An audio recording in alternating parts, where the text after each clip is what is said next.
Welcome to Transformation and Change Radio with Dr. Kathy Obear, where the vision of true equity, inclusion, courage, and purpose meet powerfully. Dr. Kathy delivers with dynamic, engaging conversation and the most authentically brave dialogue on air today. This hit show will challenge you to explore current issues of diversity, equity, and inclusion, and deepen your capacity to choose courage to speak up to greater inclusion in everything you do. Fasten your seatbelts and accelerate your effectiveness to become a powerful change agent in your life, community, job, and society. Imagine true equity and inclusion and get the tools to really manifest your vision. No frills, no fluff, just really powerful, good stuff. Transformation and Change Radio starts now. We are so excited here at Transformation Change Radio. Dr. Becky Martinez, I'm Dr. Kathy Obear. I don't know if this is number 7 or 8, but each one we've gone deeper, broader, after 3 years of working at dismantling racism and whiteness to really be here focusing now on classism, what it is, dismantling it. We could not be more excited.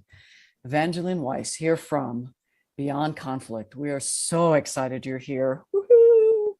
We both have known you for years in different ways, and yet we were both saying that we haven't seen you for a while, so can't wait to see who you are now. And as I looked at your bio, because I knew you from the National Gay and Lesbian Task Force, which we used to call it that, and now I think it's just called Task Force often. You had with Reverend Dr. Jamie Washington and his group had us come in and do some anti-racism work. And that's one way I knew you, through the Social Justice Training Institute. I believe you're an alum and had a whole bunch of people from the task force come. What I didn't know is how much, and I love this, social change designer. I just love that frame. Community building, organizational development, your decades of that work. I didn't know you were at Duke University, or I forgot, doing equity inclusion work out of the center there for Office of Institutional Equity. Then leadership program director at the task force for years, really helping that organization partner with others to be truly equitable in the full breadth of differences, but particularly racial justice. So I have to say, I couldn't be more excited. The line you have in your bio, I love sustaining leaders on a path towards purpose and impact. I have a feeling that's something the three of us and many of the listeners share. And so to have you here, thank you so much, to talk about dynamics of class and classism, which Becky and I believe have far too little attention over the centuries, much less today. Yeah, so I'm excited to have you here. As we were brainstorming folks, you came to mind as I think about your work around social justice at the high level, but also around race and racism, especially as we worked together for years. And like we got to play and we got to learn and were challenged in many ways that I'm glad that we've passed through those moments and growing, creating change from like 300 people to over 1,000 people in some years. And then just learning more about your story, both through a race lens, but also through a gender lens and a sexuality lens and a class lens.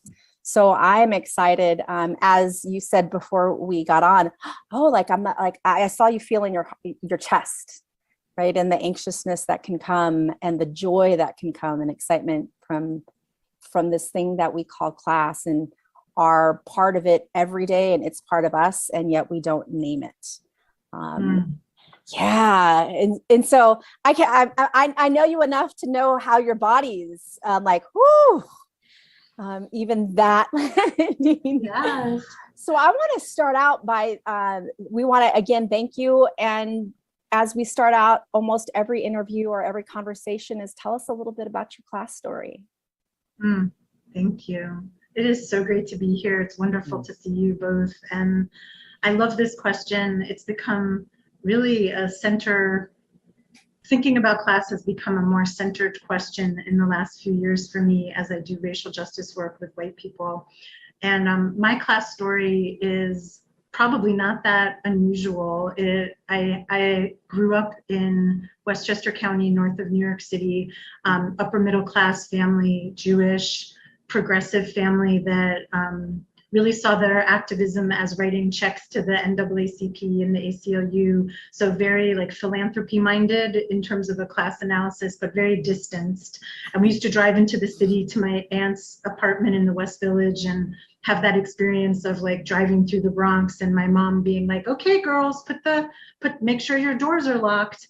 Mm-hmm. And that experience of like not really understanding that like, okay, now we're moving through Black and brown space and somehow I can pick up on my mom's anxiety. So like some early messages about us being different, but also or the spaces that we moved through were different around safety, around who we should be concerned about, but also really recognizing that my parents cared about people who were of a different class, poor people, working class people, but that care was expressed really at a distance.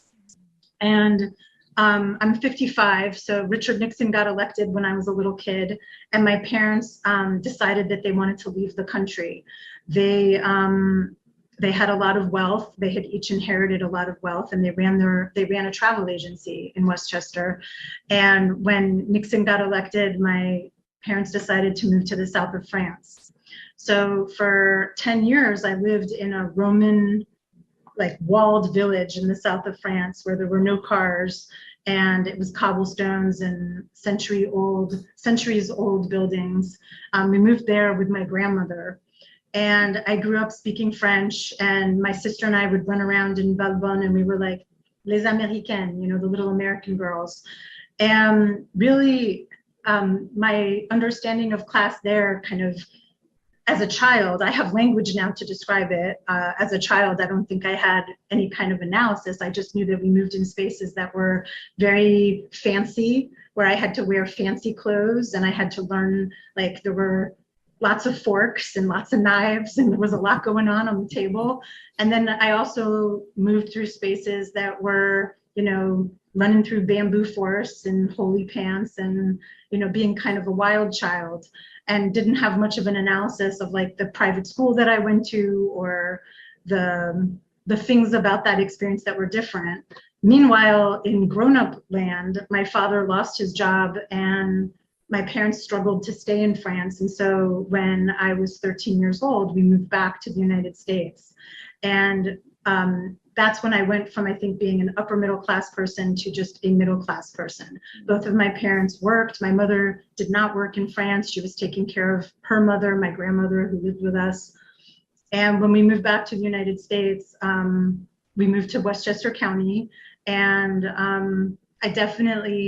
I went to public high school there, and I don't remember much about that in terms of having an analysis, other than my parents talking a lot about credit cards and money and budgeting. And I remember like lots of tension around like trips to the mall and like, what could we afford? How many pairs of pants could we afford? So things had changed, but I think looking back, I have a greater understanding of that. At the time, it was very mysterious. And then obviously fast forward, getting educated, going off to college, my parents took out a loan and I took out a loan to go to undergraduate. And I went to a super fancy liberal arts college that I loved and that loved me, and really got to meet people who were way wealthier than me, as well as people who had grown up with much less than me. And so I think it was in college that I started to really understand both like the experience of class, but also begin to have like, what is Marxism? What is socialism? How do capitalism and democracy work together? How do they not work together? And so intellectually and academically started to learn more. And then again, keeping fast forwarding, getting my first jobs as a professional person in New York City, working on HIV and AIDS at both the New York City Department of Health and then Gay Men's Health Crisis. A lot of that early professional work that I did in human services was just a really deep dive into class dynamics. I mean, race was in it, sexuality was in it, but you know, I was doing a training through the Department of Health for people who wanted to get third-party reimbursed for pre and post HIV test counseling. And so we were training 911 operators and social workers and nurses and doctors and psychiatrists and the people who worked on the AIDS hotline. And it became really clear to me that the horror of the AIDS epidemic so completely manifesting through a society that cares more about profit than cares about people. And so the homophobia, the racism, the classism that just felt like people were disposable. And so we sit in this moment now in the pandemic with COVID, I've been reliving a lot of my experiences with HIV in the 90s in New York.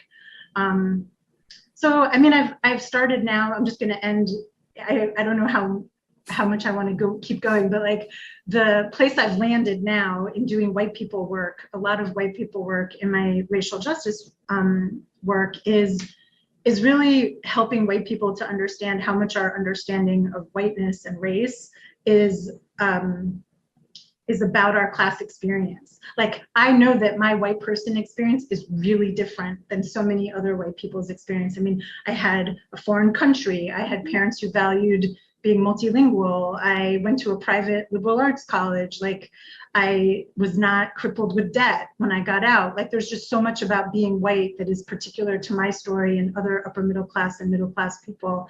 And I know there are working class and poor white people who came into their whiteness through really different stories and really different experiences. And I want white people to understand that we have to claim our class story in order to be better allies and in order to be more effective in racial justice space.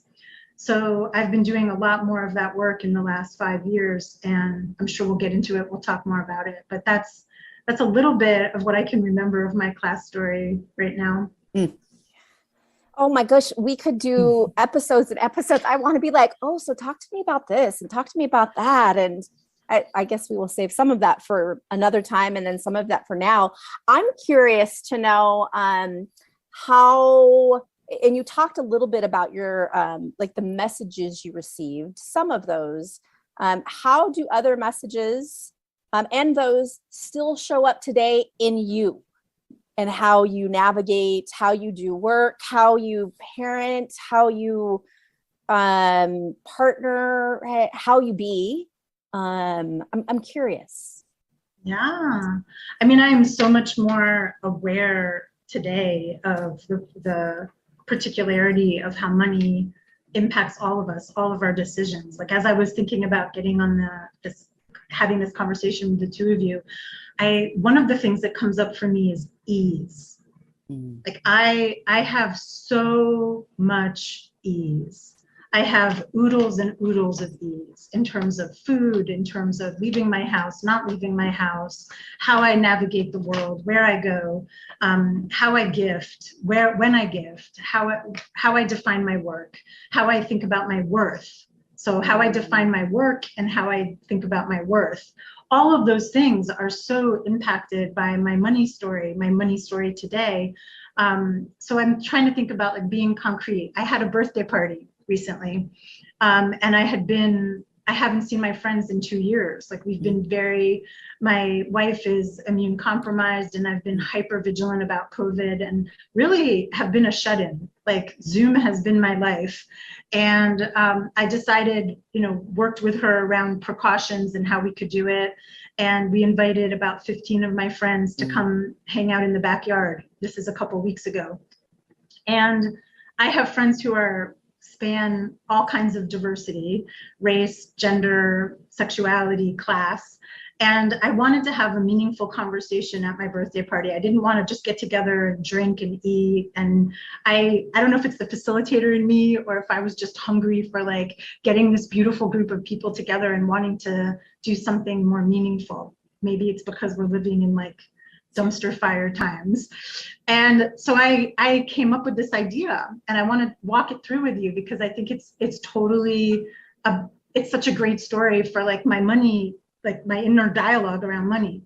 I decided that I'm turning 55, and I just woke up one day and I literally was like, I want to give everybody at the party $55. And I want us to have a conversation about what we care about and where we think our money can make a difference. And so like I facilitated this thing, I called it Game 55. And I went through this whole manifestation in my head of like, I didn't want people who didn't have $55 to feel pressure. So I was like, the only way to do this is to just fund it. So I'm going to put the money on the table. And then anybody that wants to match me or meet me is welcome to put their own $55 on the table. But I wanted us to start from like, I wanted to remove the anxiety for people who might not want to play.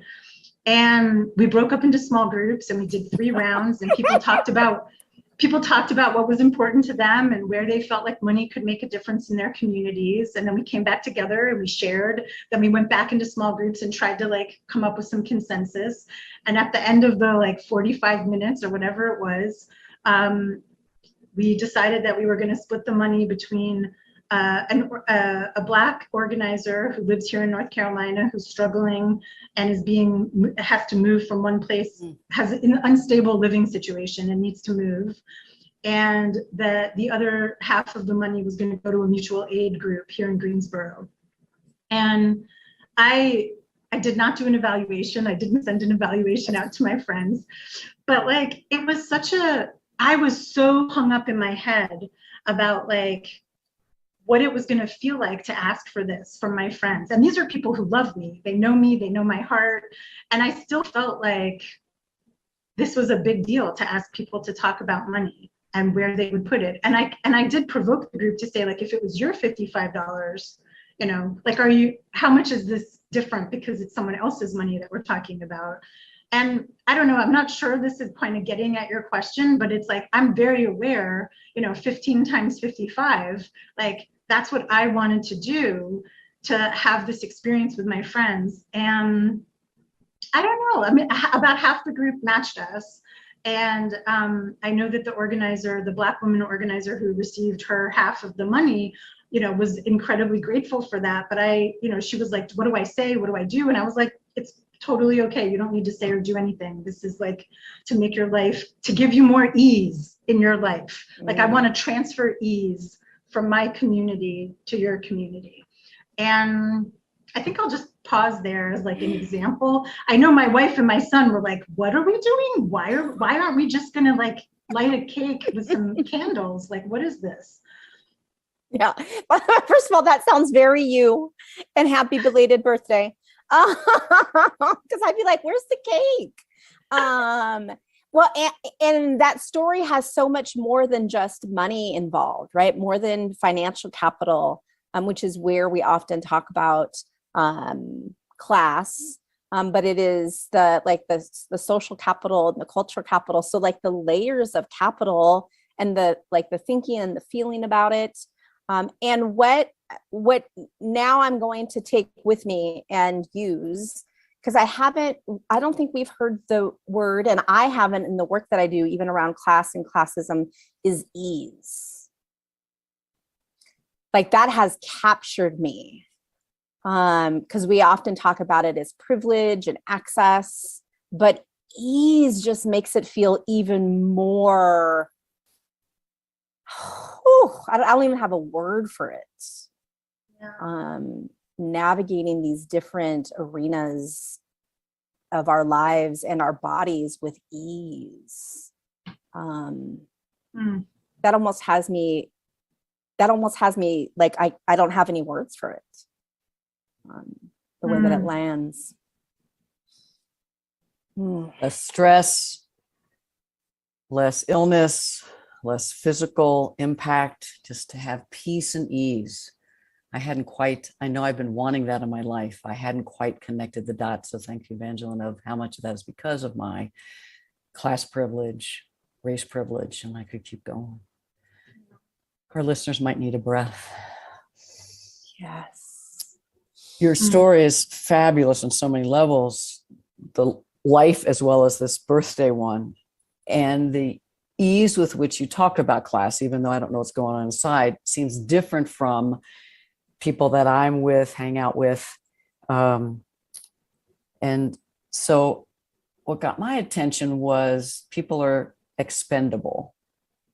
And the connection from HIV, AIDS, I don't know if we call that a pandemic, to now, but this expendable. So if I'm thinking inside organizations where I have a lot of energy and wanting leaders and managers to really see classism, just wondering, how do you see classism playing out in organizations? You work with nonprofits, you work with international, I mean, you work with corporate, you work wherever you work, but how do you see it playing out eventually by the end, after a break in a bit?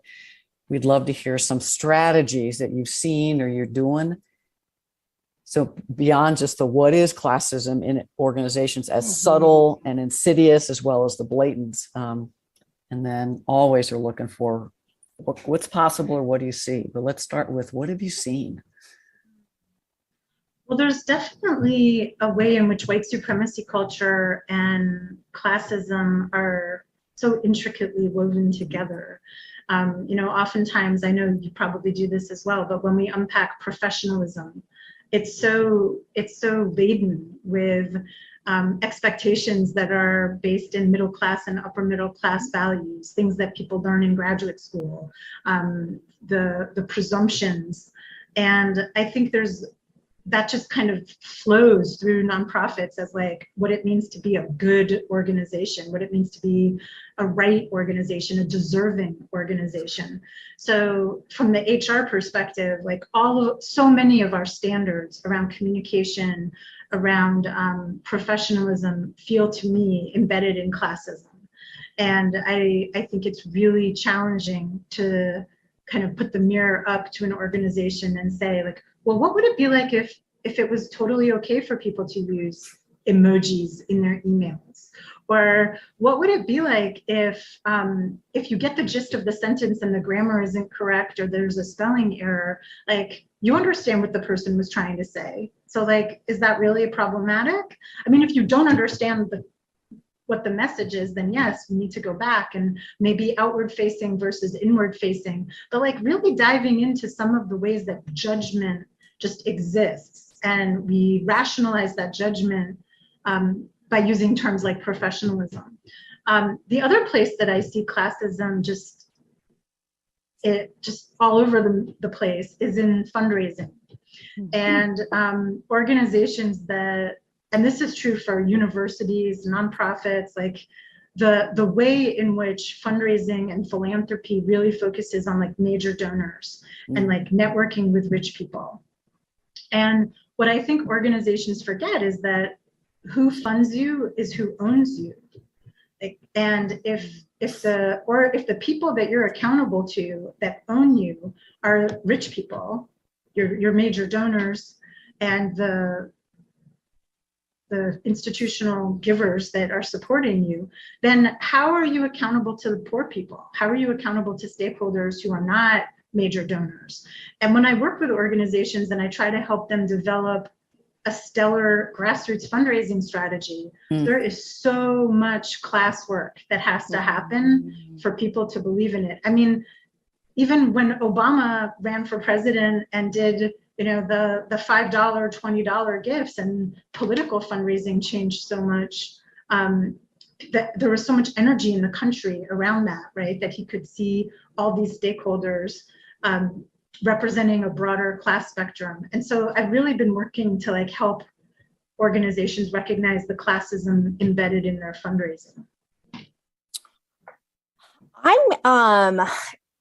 And what are some of those strategies, right? And so like, what are some of the ways in which you have organizations engage in class differently, or maybe it's not even engage, like recognize, like, yeah, talk a little bit about that.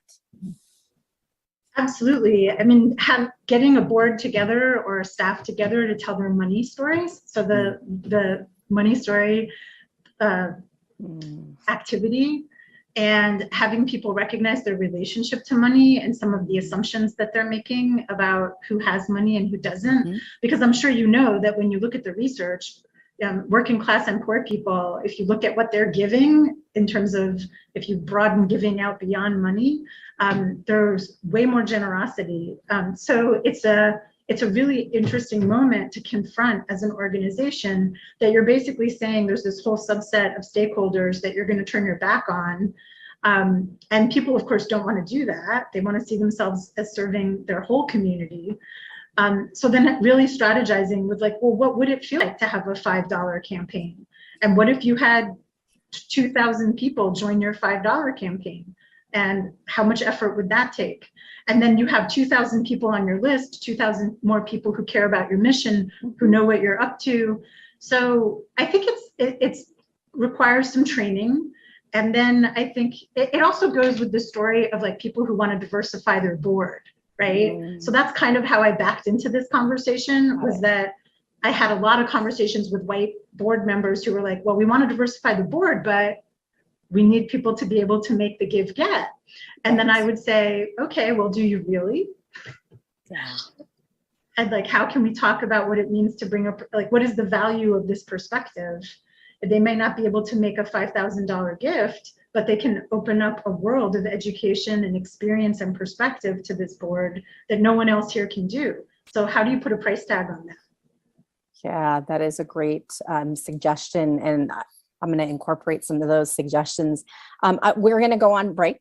And we would love to know how folks can get a hold of you, can contact you to connect and collaborate. Oh, great. My company's called Beyond Conflict, and my email address is evangeline@gobeyondconflict, and the URL is www.gobeyondconflict.com. Wonderful. There are so many things that we can talk about. And so I want us to think about what's an important nugget of information that you would like to continue to talk about, or piece of your story as you've now had a little bit of time to take some deep breaths and reflect and talk and think about, so how does classism still show up in my work and me and outside of my work? Thank you so much. Yeah, for this conversation thus far. So much. Good stuff. Stay tuned. Transformation Change Radio. We'll be right back.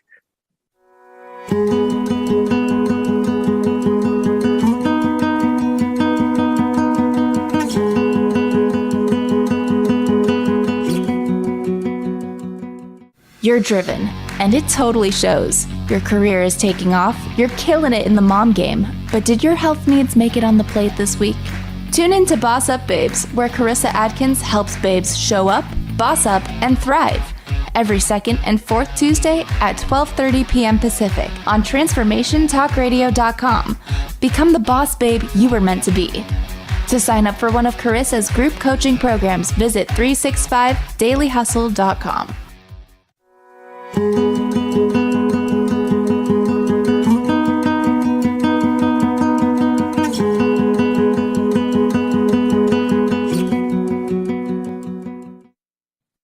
Wonderful. Welcome back. We are still in this deep conversation with Evangeline. And during break, we had so many possibilities to talk about. And I think one of the gifts that Evangeline has is to be able to share story with then strategy, right? Even though it may feel heavy, right, and feel challenging, I think that is a gift you have. So let's continue this conversation as we think about that learning through a lens of class and it being individually experienced and how we can shift organizations. Yeah, thank you so much. I've been thinking about how so much of organizational culture wants to silence a conversation about money.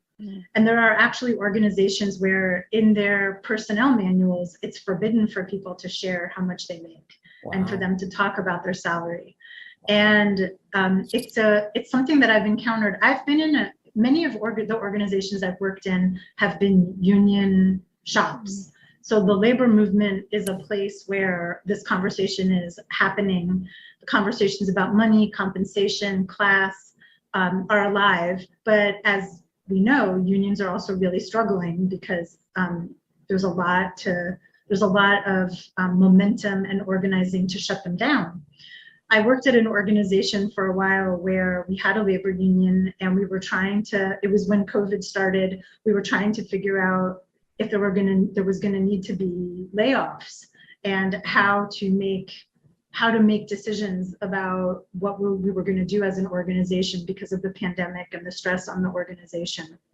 And the union members came up with a plan that if all of the employees in the organization took the same salary for 2 years, we wouldn't have to lay anybody off. Wow. We like did the math. That went over really well, didn't it? Yeah, it was so painful. It was so painful. And the organization chose the layoffs, right? Chose for the people who were earning more to maintain their wealth, maintain their income, and to ask people to leave. And the people who were asked to leave were overwhelmingly lower paid people. There were 1 or 2 people in manager roles who'd left, but 5 or 6 people at lower levels left. And in the lead up to this, I will never forget the meeting where we were going to talk about how much we made, and we had never shared that information with each other. And we created a spreadsheet, and we put everybody's name on the spreadsheet, and we invited people to claim what their salary was. Wow. And it was incredibly powerful and anxiety producing. And there were a lot of feelings about it, and we had some really hard conversations about it. And it was terrifying for me. I had a feeling that I was one of the highest paid people in the union, and my fears were confirmed. And so as a white person, as an older person, as a cis person, as a person who grew up upper middle class, I was loaded up with shame. And I think there's so much work to be done. We have to do our own work to be able to have these hard conversations. On the one hand, I had nothing to be ashamed of. Like, I advocated for my salary. I was in that system. I was doing hard work. I think my salary was fair. And I was embarrassed and scared of how my colleagues were going to perceive me, who were making less than me. So I think that one of the strategies that organizations can use is to be courageous and to have really open and honest conversations about salary. And I think that's revolutionary in nonprofit culture. And I guess my question for boards and for leadership teams is what is threatening about it, right? Because we all know that on the 990 forms, the tax forms, the top earners in the organization get named. So somehow, if you think about that through a class analysis, the people who make the most, we're going to name who they are, right? But then what about the rest of the organization, the people who are making less? What suddenly changes? And are we just reinforcing this idea that if you earn less, that you're not as worthy? And like, what does it mean to set some bans? What does it mean to say no one that works here is going to earn less than this amount, right? If you're embarrassed as an organization to state how much someone earns, then maybe you should be looking at like what you're paying people. So I think that's a very courageous strategy, and I know organizations are doing that work and having like the revolution around posting job openings and saying what the salary band is for the job opening.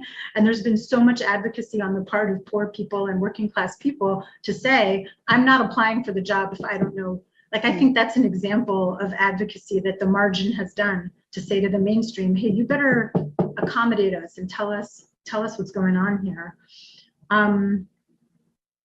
So I definitely wanted to mention that. And, another story that comes to mind, maybe I should take a breath. Should I take a breath? Do you feel like you need to take a breath? No, I feel like I could roll. Okay, well then roll. Okay, so this other story that comes to mind is when I was working on leadership development, and I was responsible for planning retreats. A lot of the work that I did was with people in retreat settings.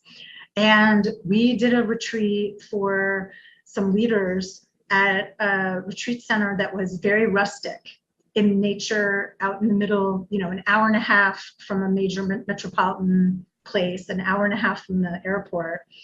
And people were staying in cabins, and it was really nice, but it was like in the woods in the middle of nowhere.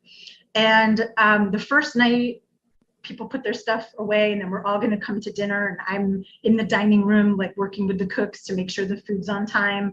And this woman of color, working class woman of color, comes into the dining hall and walks right up to me, and she says, I think I need to go back to the airport.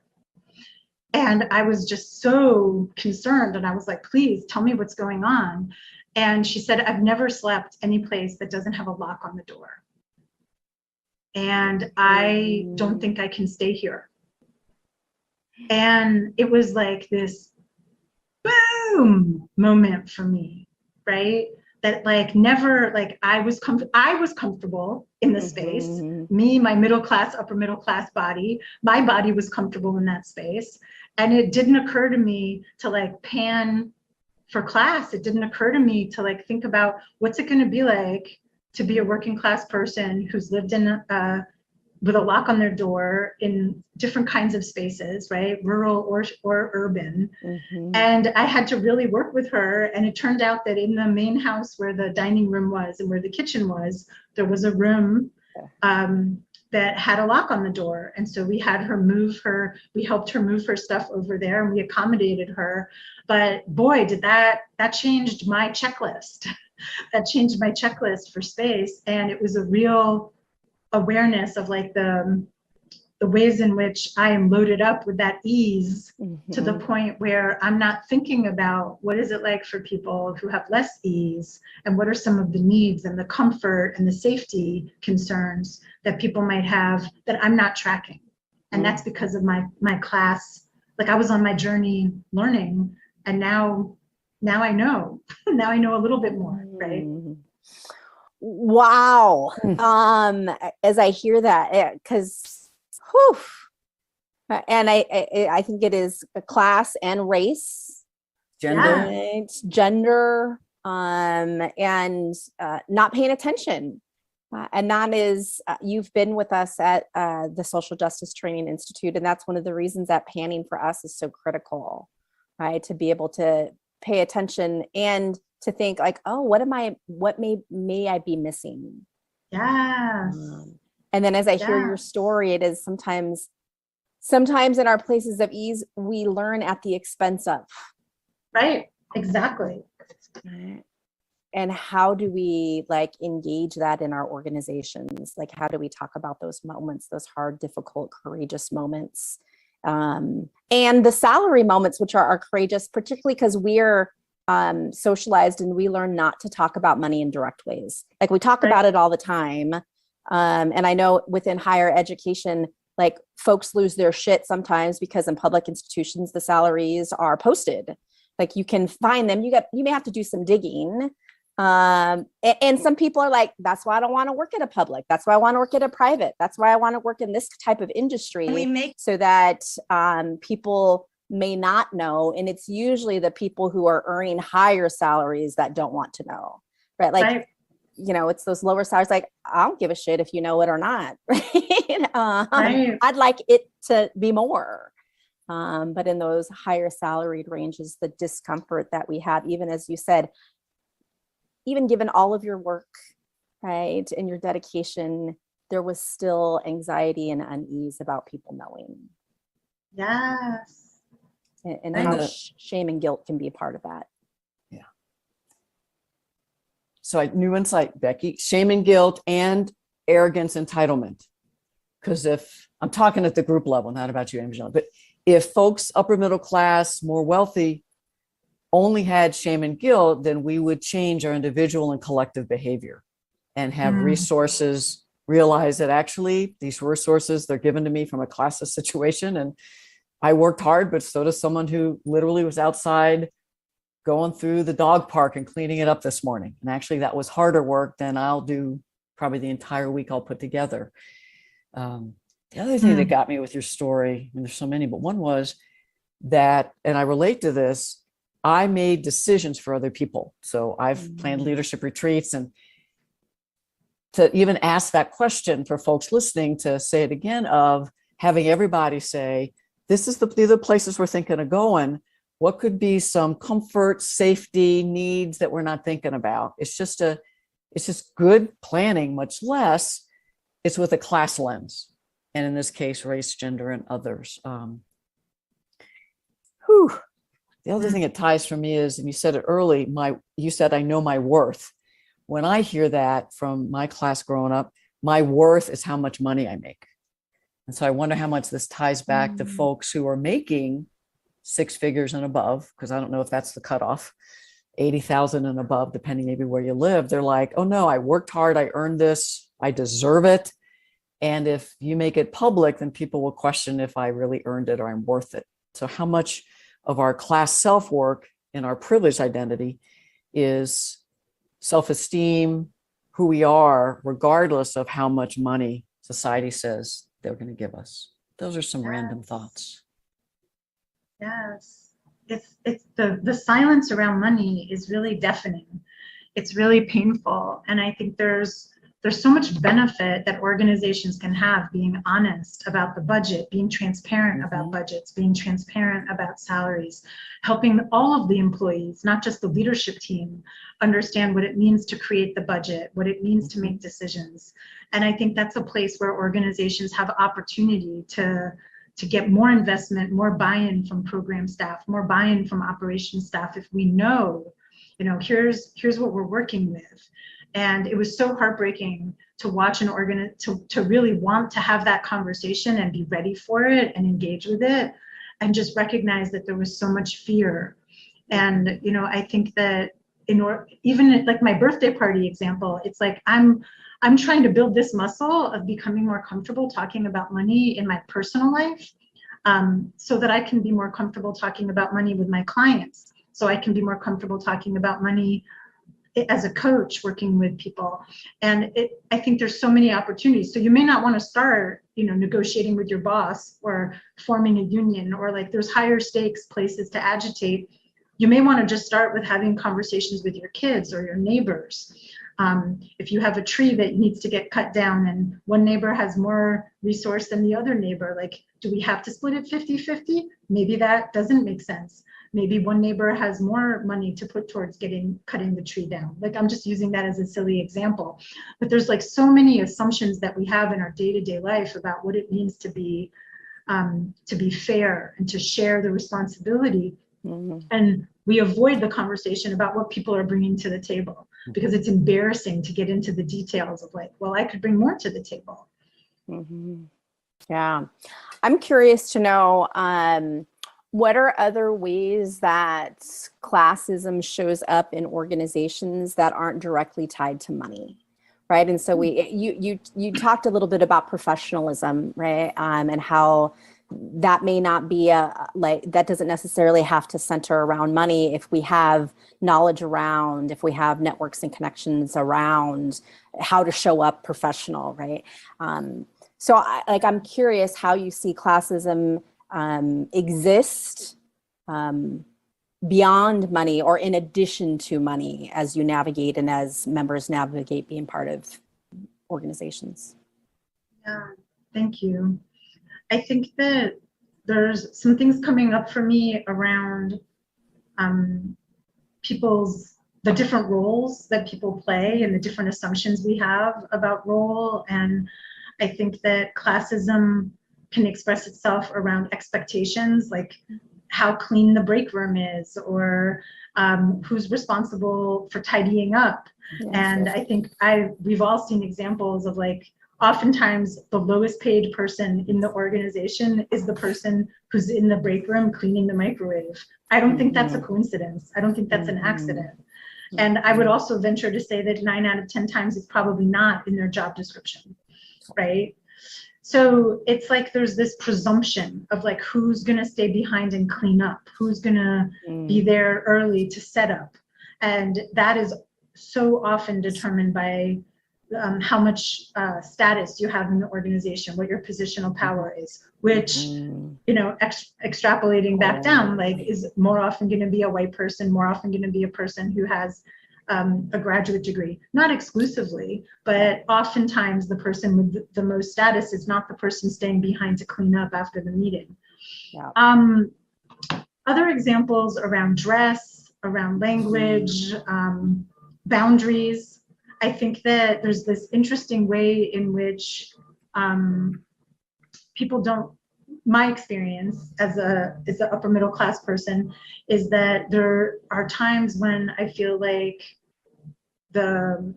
it can go either way, but it's like I experience people oversharing because they don't care what people think. They don't have to care what people think. Mm. Or I experience people pulling back and not sharing at all because they're scared, ashamed, don't know how to do it right.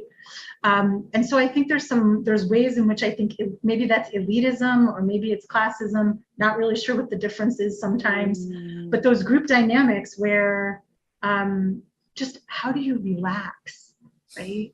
Who's better at just relaxing?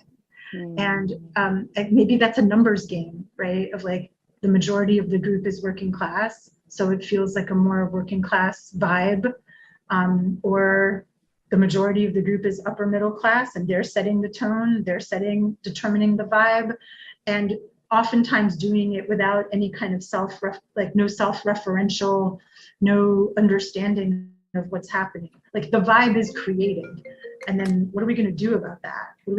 Who's benefiting from this vibe? So in these casual moments, food, oh my God, food. Like, what are we going to eat? Where are we going to go to eat?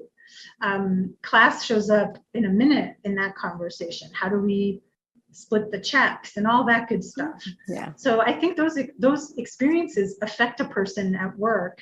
They affect a person being able to feel like they fit in, able to feel like they can participate in the full life of the organization.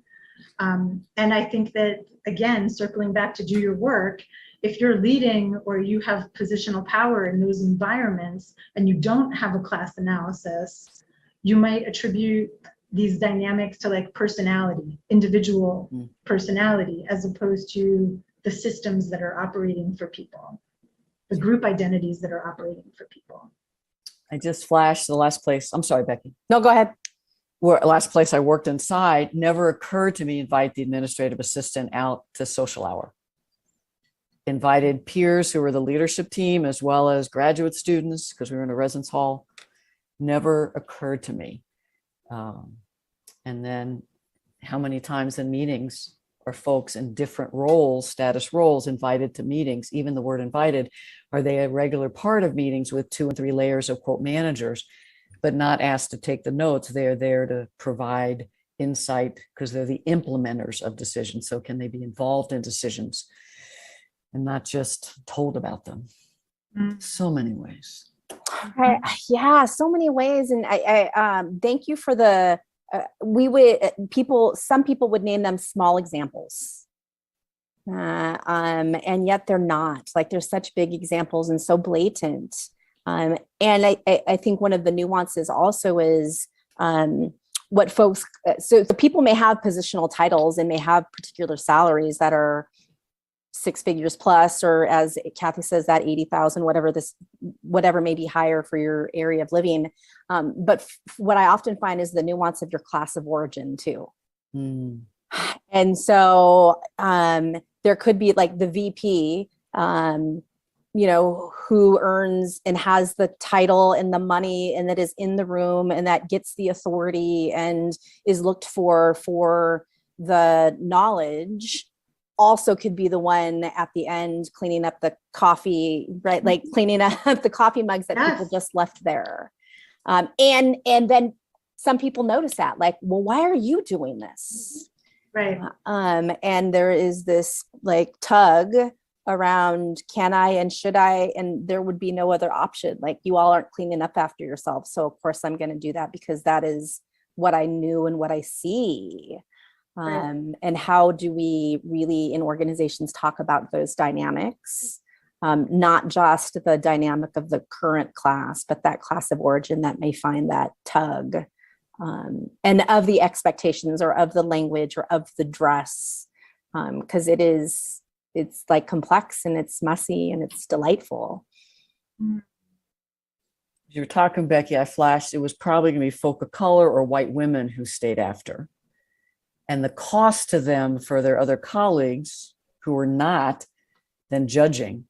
So the thought of, can you imagine if senior leaders said, we're going to stay an extra 5-10 minutes, plan it in your schedule. We're going to be cleaning up, all of us. And if people want to stay after and talk with us, then we're accessible as well. Maybe make it 15 minutes. So these small shifts and changes can tell very big messages of, but only if that's not performative and a checkbox, that some of these other more strategic, how we do hiring, onboarding, salary negotiation that some other folks have talked about on the radio show. We just have a few minutes left. Evangeline, is there anything you haven't said, any story that you, in a couple minutes, that what you're working on or what you've been thinking and musing about, or just anything else that you want to leave listeners with? Yeah, thank you. In Finding Freedom, which is a workshop for white women and genderqueer people, we really have centered class as a main conversation in doing our work. And I think that it's been a really powerful experience for me to have class-alike breakout rooms during the workshops, having people identify the assumptions and some of the myths and some of the hurts that exist for people, and doing some really courageous work, asking poor and working class people what they need from the group, helping upper middle class and middle class people recognize how easy it is for us to take up space and make assumptions about what is right. And I think that carrying that over into organizations, really, it does take courage. We want to lift up the needs and the perspectives of poor and working class people, then that presumes that we can talk about who grew up poor and working class, and understand that, similar to racial justice work, we don't want to put the burden on those folks to tell us what to do. And we also need to understand more how class is operating, and having those facilitated conversations and bringing those voices in, and recognizing the gift that comes from having the perspective of a person who's grew up with a different class background. That has just been really meaningful to me, and being called in on my class background and how that's operating, being in a community where we can have real talk about that. So I really encourage listeners, I encourage all of us to find places where we can talk about not only our current class background, but like you're saying, Becky, talk about how we were impacted by our growing up and the messages that we got. That sounds like a lovely series. And being able to just be with each other in the space of class. We don't often get those opportunities to reflect and to learn, and to be in for me, it's how are we in relationship with each other and class? Yes. That is delightful. And in those conversations, I wonder if there's a parallel with white privilege, because the guilt and shame that I know as a white person I've experienced. Today, I can talk about white privilege and access as just descriptors, and then I'm motivated to use white privilege in community to dismantle racism. I wonder if we will get there with middle, and particularly upper middle and even more rich folk, to be able to tell experience, and not it's my money, but I have it because of classism. And so how can I use class privilege? How can I use resources in ways transparently, collectively? Can you imagine? Yeah. Wonderful. Thank you so much for your wisdom and your sharing and your connection and your teaching. All of those pieces so critical for us to engage in. We'd like you to, again, maybe close us out by one nugget that you would have, and then how folks can connect with you. Well, people can connect with me through www.gobeyondconflict.com. And a nugget I have is that speaking as an upper middle class person, a person who was raised upper middle class, the silence for me created more anxiety than the conversations. And what I have discovered through the conversations is that my anxiety level around being in multi-class situations, my anxiety has gone down. So I think it's a little like I've been thinking about the parallel to Resmaa Menakem's dirty pain, clean pain, like the dirty pain of not talking about money versus the clean pain of doing the hard work of talking about it. And I just really, specifically to people who are listening who grew up upper middle class and haven't found a place to talk about it, that it's it's a really instrumental way to get in your journey, to do your personal work, so that you can feel less anxiety around being in spaces that have people from lots of different class backgrounds. Thank you. Thank Thank you. Thank you. It's been so great reconnecting. I so appreciate it. Yes, us too. This was a gift. So thank you for investing to create change. That is really important for us in this work. Thank you, listeners, for being a part of this. Again, between now and the next one, pay attention to class. Think about how it shows up. Think about your story and the ways that, in the small ways that may be big ways, in the ways it shows up in your life. Thank you so much.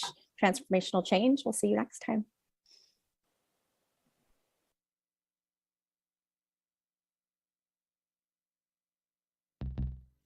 You've been listening to Dr. Kathy Obear on Transformation Talk Radio.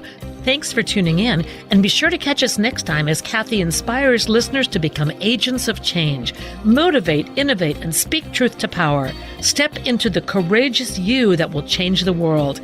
Connect to life-changing conversations to extend your reach.